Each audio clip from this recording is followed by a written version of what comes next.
delighted to have former UCD Longford Town Bohemian players who now plies his trade in France with Le Havre.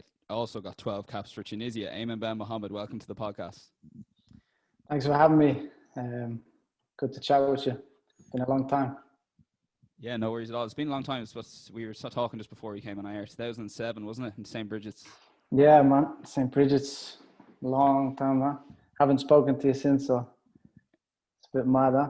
Yeah, it's been mad. I was following trying to follow your career a bit in the League of Ireland. Now, Sean would be a lot more into the League of Ireland or follow the League of Ireland than I did at the time, particularly. You'd have come across him a bit, Sean, with Bowes in particular. You caught his eye anyway. Yeah, because you were with UCD for a few years. Naturally, a lot of players do go there when they're studying and they're kind of young in and around the age. How did you how did that come about, signing for UCD? Were you studying at the time, or were you kind of expecting a phone call from somewhere and UCD came along? Yeah, so basically, like most of my schoolboy career, I started off in Wayside Celtic, which is my local club. My family live in Ballyogan, so that was the club nearest to our house or whatever. And then after that, I played most of my schoolboy football in Joey's, up until about under 18s, and then kind of reached the stage like I didn't really know whether I was going to continue with the football or whether I was just going to focus on my studies or whatever. And then there was actually a couple of guys from my secondary school, Benildes. They were telling me they had a trial for UCD. So I got the manager at the time was Martin Russell. So I got his number and I called him and I asked him if I could come down to a trial, you know. And I went down to the UCD trial and got on to UCD and I was there for a couple of years, had a good time there. So that's where my League of Ireland career sort of started. Played one season with the under-19s and one season with the seniors there. And did you always have ambitions of getting right to the top in professional football when you started in UCD and then subsequently moving on to your moves with Longford? Yeah, I mean, obviously, since I was a kid, I always wanted to be a professional football player. But I think as I was getting older, I was kind of trying to be more realistic, maybe thinking maybe I wouldn't or whatever. So, but once I got onto the League of Ireland scene and I think I was starting to do better as a player and starting to improve as a player. And I felt I could maybe get something, you know, make it professional. So. And would you have had many trials when you were younger? You know, it's a big thing in Ireland of when you're 14, 15, you go over to an English club for a couple of days and trial. Is that something that you would have experienced? No, literally nothing like that for me. I had quite a different sort of career as a schoolboy. I would have played most of my schoolboy on the major team in Joey's, so I wasn't even on the Premier team.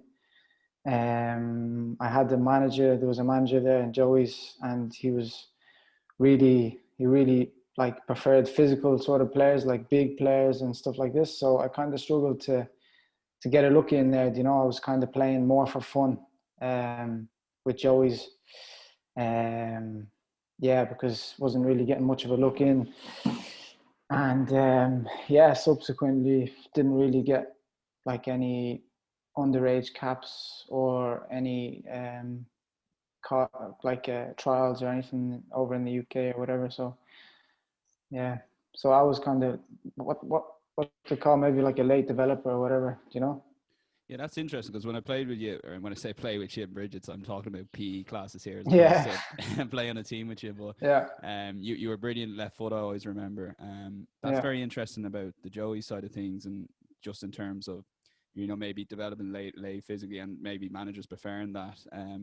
What position were you playing at that time? Were you, because I know now you're playing left back, but at that time were you more of a centre mid? Because I remember you centre mid back in primary school. Did you kick on with centre mid, or where did you start there? No, I kind of in Joey's I was mostly a winger. I just spent most of my schoolboy as a winger. I played a couple of seasons in centre mid as well. But I think I probably my preferred position would have been a left winger at the time. But yeah, like you say, I've moved Like I think when I made my move to Tunisia and to Espérance, I had the manager Fawzi Benzarti who tried me as a left back and kind of went well. And since then I've kind of more or less been playing there with my club. With the national team, I still play centre mid with the Tunisian national team, but probably my preferred position would be left back. So a bit like David Alaba in the sense that you're playing left back. Well, it's the opposite way around, isn't it? Because you're playing left back for. Oh no, it's the right way around. Sorry, you're playing left back for your club and then centre mid for your country. Yeah, exactly. Yeah, it's even last season. Here in France, I was kind of playing a bit like a joker. I was kind of playing on the wings, played left, right, centre, mid, played left back, played part of one game right back. So I kind of was been jumping around the place a bit, but it can be a bit difficult, to be honest, because it's obviously it's different when you're moving positions. It's obviously helpful for the team to have a player that can be like flexible and can play in different positions. But for me, definitely if I could, obviously the most important thing is you're playing and you're helping the team or whatever. So, but from a selfish point of view, obviously, like you want to play where you're most comfortable and you feel you can perform the best. So I suppose it might get frustrating sometimes when you maybe get 20 games in left back and the left winger gets injured, and whatever way the team's set up, then you might have to move to left wing for a few games. So like you said, it's great for the team having a player like yourself, but sometimes for yourself you want to just maybe stick with one position. I suppose it's kind of deciding which you'd rather. And just going on, Ayman, to your League of Ireland career, you had a spell at Longford and then with Bows. How is that? Because you were living here in Dublin, at home, and how did you work going to Longford and playing, or how did you manage that? Yeah, so before Longford, I just we finished the season with UCD, and UCD were relegated to the first division. So obviously I wanted to try and stay in the Premier Division. Longford at the time just got promoted. So yeah, I signed for Longford, and the main reason being was that obviously the distance thing, but the team itself, we actually trained in League slip, so it wasn't too bad in terms of travel and stuff like that. And yeah, I think I had a really good season with Longford that particular season. I played pretty much most of the games that year, and I really enjoyed it. Really good club, really good people at the club, and I only have positive things to say about them, to be honest with you. Yeah. And then what was it like when Bows, one of Ireland's oldest clubs, one of Ireland's biggest clubs, comes calling? Is that kind of phone call different to the one you get for Longford, and there's a little bit more excitement towards it? Yeah, no, definitely. I wanted to move to a Dublin club. At the time, I was studying as well in Trinity. I didn't finish it, but at the time I was doing best in Trinity. So, but obviously I wanted to be in Dublin for my studies and stuff like that. And obviously when a big club like Bows comes like with a big fan base and a history and everything like that, it's like there's more spotlight on, I think, on the Dublin teams than the likes of Longford and stuff like that. So I thought it would be good to get noticed and seen, potentially to get a move playing for Bows, And then subsequent from that move from Bows, you got your move to Tunisia. Was that something that you always had a potential idea or something that you'd like to have done, play football in Tunisia? Or did that come about as it would happen, or was it all happen so fast because your father's Tunisian? Yeah. No, to be honest, like I've always followed the Tunisian national team. When I was younger, I used to travel to Tunisia every year, spend summers there. My family there, big supporters. They actually support the team I ended up playing for, Espérance. So I knew about the club there, and I went to a game actually when I was younger. I went to one of the derby matches there, Espérance against Club Africains, the other team.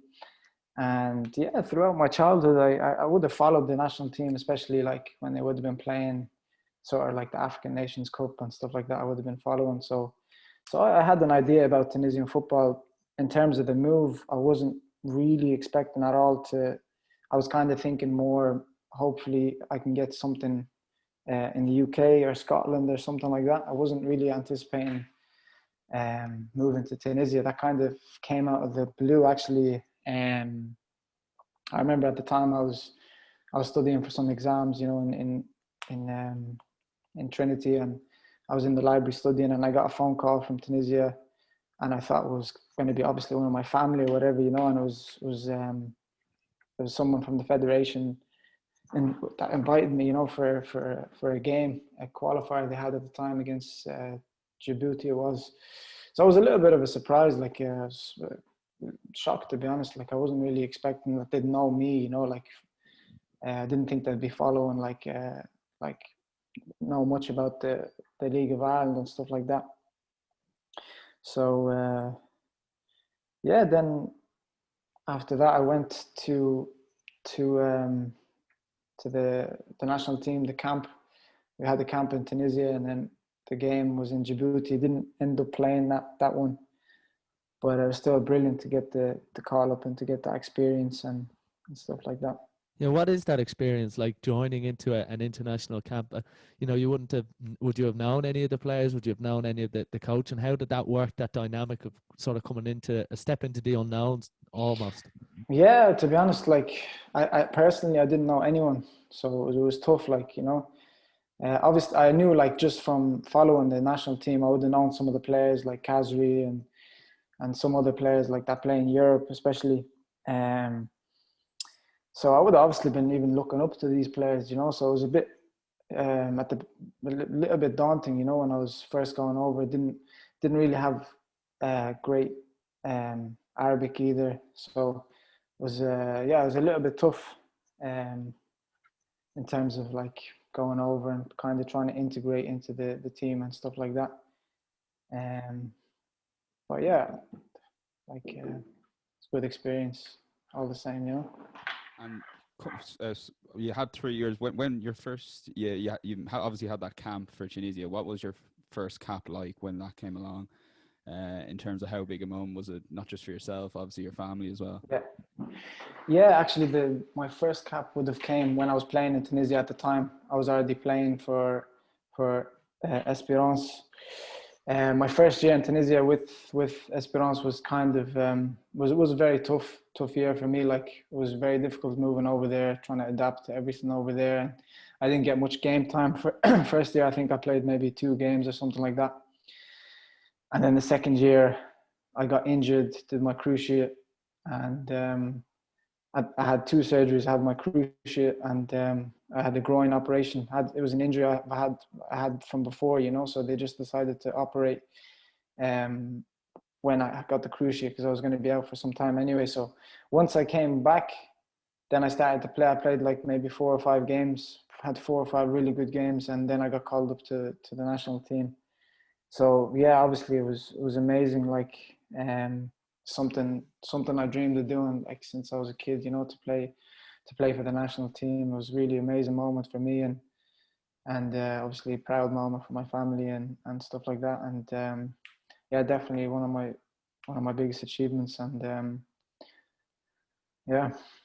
And just on the cruciate injury, what was that like in terms of how long were you out for? You know, was there times when you're like, geez, I probably should think of doing something else, you know? Yeah. Because I know everyone goes through those different stages in when they do have a serious injury like that. Yeah, no, it was really, really tough period for me, like mentally, to be honest with you. Especially since my first year in Tunisia wasn't so successful either, you know. So before I got injured, I was already like doubting, okay, maybe did I do the right thing coming here? Am I wasting my time? You know, I haven't really played here. Like, uncertainty, you know.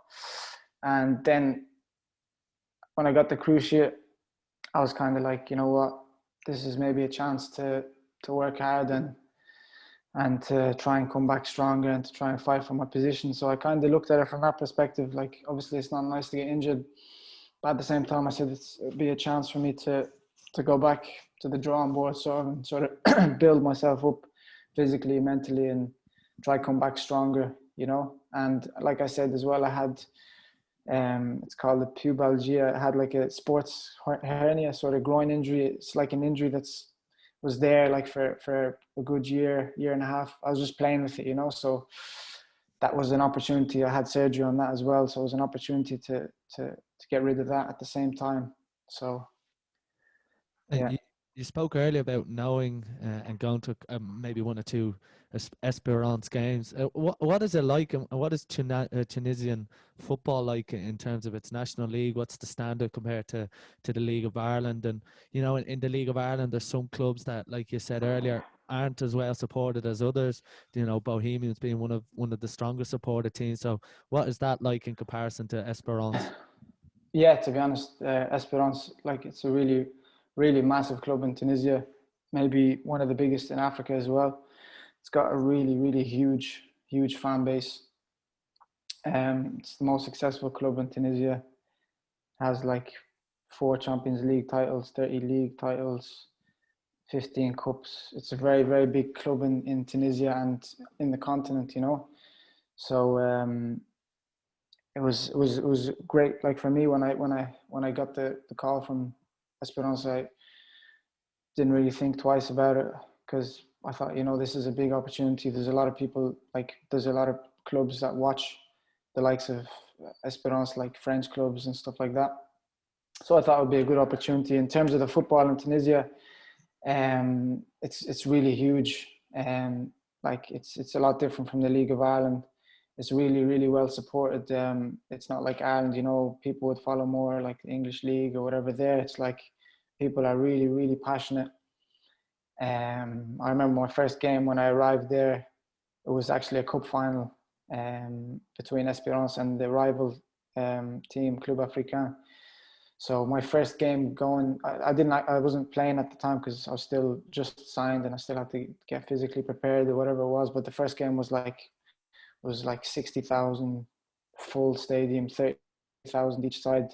Really, really crazy atmosphere. Like, it's really like, it was mad. Like, coming from League of Ireland, playing in front of like maybe 1,000 people on a good day, you know, and then going in front of 60 was something completely different, like, and nerve-wracking, to be honest. But come a long way from Belfield, I'd say, when you when you started playing there.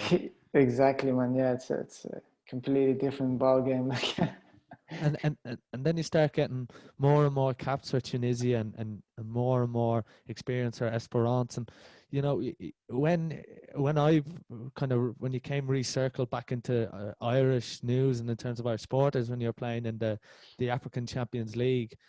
What's that like in terms of, you know, we know here in Europe how big the Champions League is, and some of the crowds it draws, and how everyone almost looks to the Champions League in Europe as one of the premier sporting competitions. What's it like in Africa?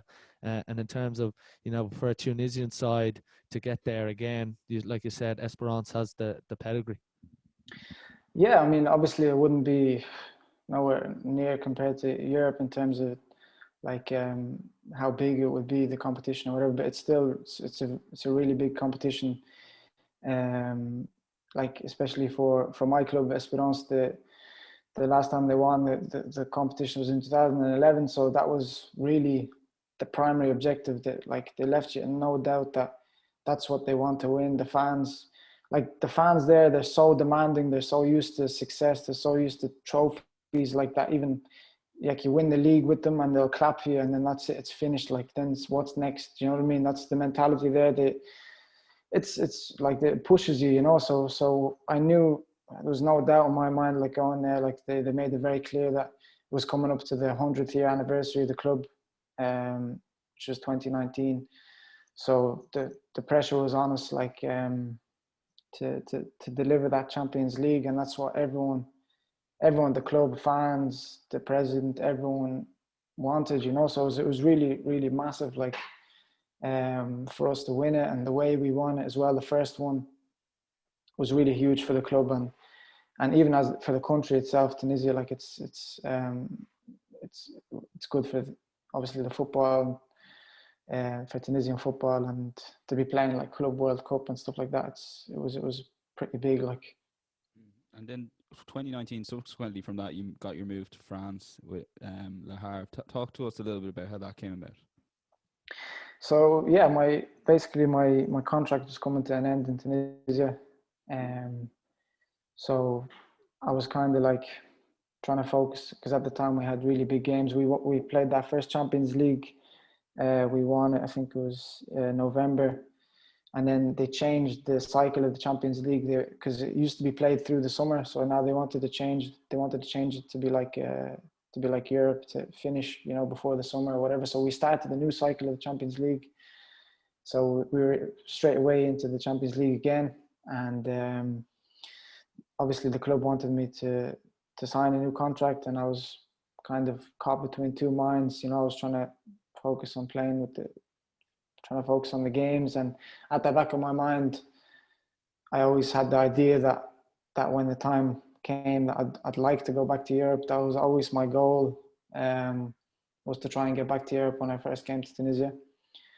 So yeah, it was a tough period, but yeah, in the end, I came to the conclusion that, you know, I wanted to go to Europe. I wanted to progress and try my hand in Europe. I think I'd won everything there was like to win there in Tunisia. You know, I won 3 leagues and we won 2 Champions Leagues in 6 months. So for me, like, I achieved, like, and I got back to the national team or whatever it was. So I was happy enough that I'd achieved what I wanted. So I decided then, you know, I think it's best for me to try come to Europe. So we had at the time, after we finished with Taraji, obviously we had the African Nations Cup with the national team. So I was kind of hoping to get some game time, maybe hopefully do something good with the national team, because obviously there's a lot of people watching the African Cup of Nations. So I thought it'd be a great opportunity to showcase, you know.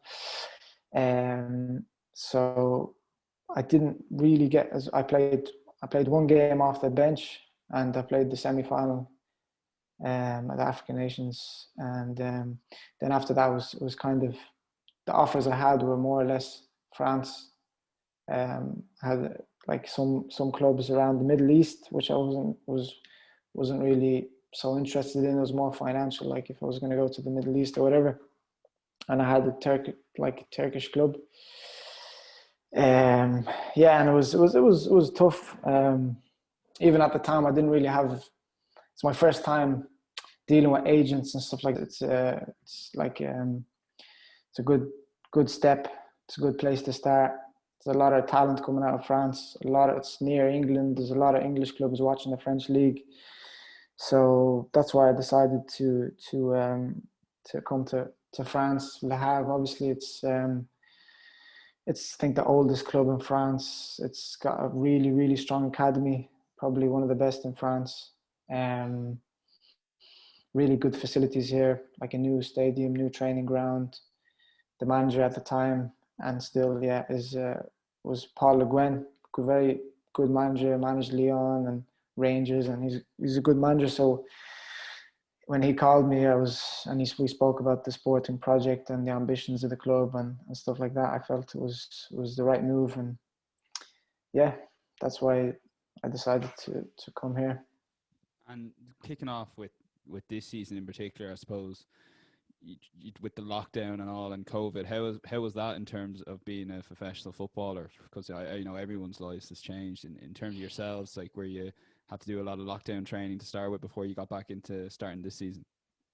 Yeah, it was a bit mad, like, you know, like for everyone, to be honest. It was a period of uncertainty. Nobody really knew what was going on, what's going to happen. Obviously, when we stopped, we thought it was just going to be for a short period of time, and maybe the league might come back and finish or whatever it was. So I was just literally like just training from home, just trying to stay fit, trying to go for runs beside the house, and working with whatever sort of you can. You know what I mean? It's not really easy. A lot of people, I'm sure, struggled with it. But yeah, it was tough. Not knowing, to be honest, like what's going on and if we're going to come back and this and that. But but I was lucky enough. I had my ma over. She actually spent most of the lockdown with me here. So that was good to have her with me here. Like, so yeah, that was the lockdown, man. Nothing special. Yeah, no, it's just because the French league was completely suspended. Like, whereas the Premier League and it got back, and the Championship got back. It was completely suspended. So I guess moving on to this season, I'd say you're delighted to get the 4 games under your belt so far and being able to play in every game. Yeah, definitely. Like, it's like when you haven't played for so long, obviously you're hungry to get back. So I was no different, you know what I mean? Like, was really excited to come back and to get a good pre-season in. I didn't really get that chance last year because I was away with the national team. I arrived late, and the whole transfer situation, I already arrived when they had already started the league. They'd already played a few games, so you're already like catching up, you know. So yeah, I was happy to get a good pre-season in, play all the friendly games, get my fitness up, and yeah, it's been good so far. Like, personally, like, I think I've made this pretty decent start to the season. As a club, obviously, we want to, lost to, so it's not ideal, but it's like we just had to keep working, trying to improve. We had like in the first 4 games 4 reds, like, so it's not been helping us out a disciplinary record, like, you know what I mean. You spoke earlier, Ayman, about the African Cup of Nations. Were you going into that tournament? And obviously it's a huge tournament. Probably was a little bit bigger a few years ago when players, when it was played around January, February, where players would have to leave the top leagues to go there. But were you going into that tournament thinking, you know, if I can get a few games here and I can get a chance, that I could probably propel myself and maybe get an even bigger move in terms of, you know, trying to move away from Esperance? Yeah, that was exactly it. Like, my ambitions going into the African Cup were obviously to play and to showcase my talent or whatever, and obviously to do well with your country and to try and win the competition. But yeah, definitely that was, like, from a personal perspective, my goal going into it was to try and get a move. I know there was some clubs like watching me, you know, like there was a couple of English clubs like watching my progress to see how I'd get on. So it was a little bit disappointed that I didn't really play most of the games. Like I said, I made 1 appearance in the group stages just at the end of 1 game, and then the semi-final obviously was a brilliant opportunity. I got to play most of the game. I came off at the end. Yeah, so yeah, it was a pretty amazing experience, like to play in such a big competition, and it's just like a big honor to play for your country, like on such a level, like. Yeah, what's that tournament like in terms of like the fanfare around it and the grounds, and you know, in terms, it is such a big tournament and a worldwide tournament and kind of recognized as, you know, an unbelievable standard of football. Yeah. In terms of, it was in Egypt, obviously. So we, like, the games, we weren't based in Cairo. We were moving around sort of smaller cities.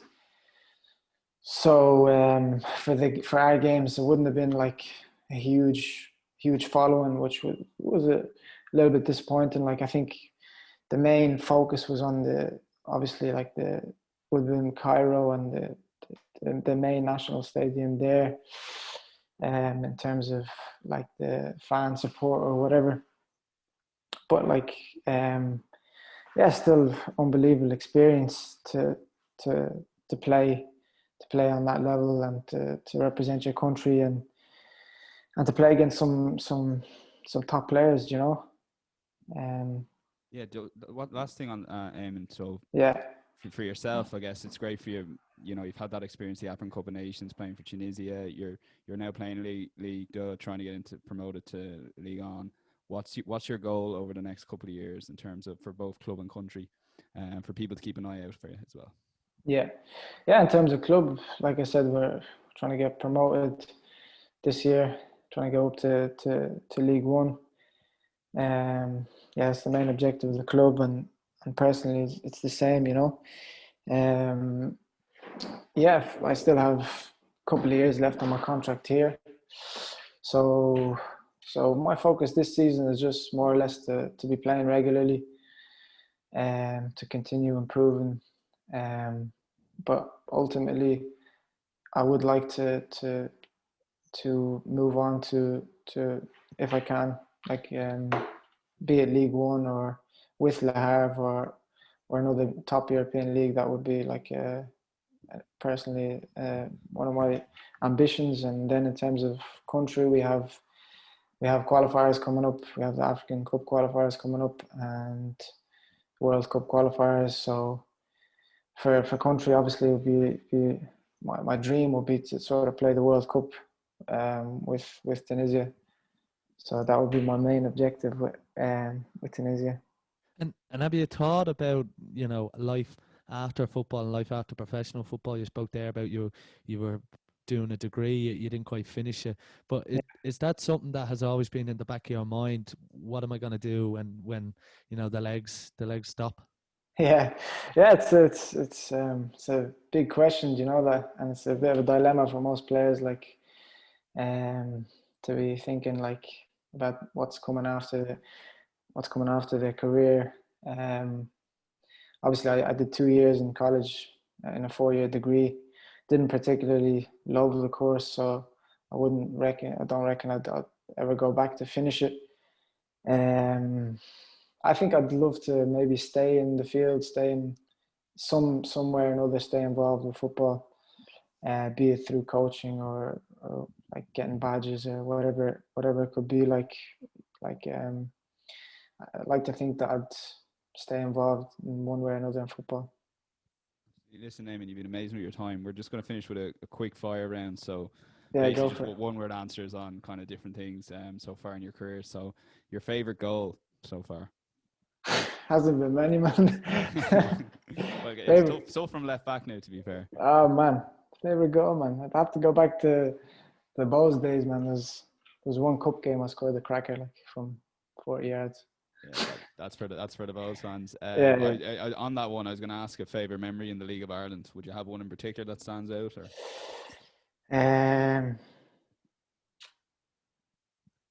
That's a tough one. Did you ever play against Rovers in the big Dublin derby?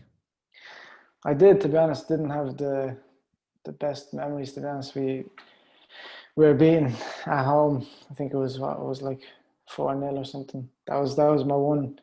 I played in Tala as well, I think. I don't have the best memories from that. There was obviously the fights and all that with the supporters. That was a big disappointment, to be honest. What's that game like in terms of like it is just the city goes kind of bonkers for them 2 games. Yeah, it's unreal, to be honest. Like for a League of Ireland, it's obviously like the biggest game. So it was unreal. Like it's the first sort of time I felt that sort of pressure and obviously a derby match. You know, it's like it's different. Do you know what I mean? If you feel a difference on the pitch, you just feel that, I don't know, that fight on the pitch, and it's just different experience altogether. Like, who's the best player you played with?